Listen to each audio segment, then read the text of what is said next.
Unha nova voz feminina incorpórase á Real Academia Galega, a da filóloga e escritora pobrense Ana María Boullón. O acto de ingreso tivo lugar na súa vila natal, a Pobra do Caramiñal, moi presente no seu discurso que versou sobre a onomástica e a toponimia como creadores de identidade. En xeral, os nomes persoais experimentan desde finais do último século un ciclo cada vez máis curto, como pasa no resto de Europa, noutra manifestación da realidade líquida. Duran menos tempo e son sustituídos por novidades onomásticas que poden vir de outras linguas, preferentemente da órbita angloamericana.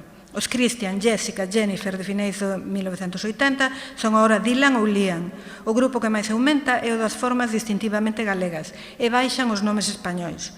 Os nomes galegos recorren a toponimia como principal fornecedora de formas novas, o que é unha forma clara de reafirmar a identidade persoal coa identidade do país. Boullón ocupa a cadeira que deixou vacante Xosé Luís Franco Grande, falecido pasado ano. A escritora tivo palabras de eloxio pro seu antecesor non só como poeta, senón como investigador no campo da lexicografía. Voume deter un chisco polo que me compete noutra faceta de Franco Grande, a de lexicógrafo.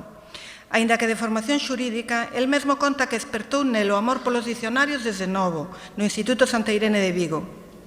E despois, para contribuir ao país, aceptou a encomenda de Ramón Piñeiro e Paco del Riego para facer un dicionario, que saiu do prelo en 1968. Había converterse nun éxito de venda sin precedentes ata ese momento no libro galego.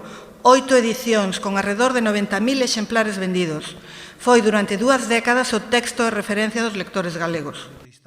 A resposta ao discurso de ingreso correu a cargo de Ramón Lorenzo, quen destacou a cada vez maior presenza das mulleres na Academia, que segue a avanzar no proceso de igualdade entre os seus membros.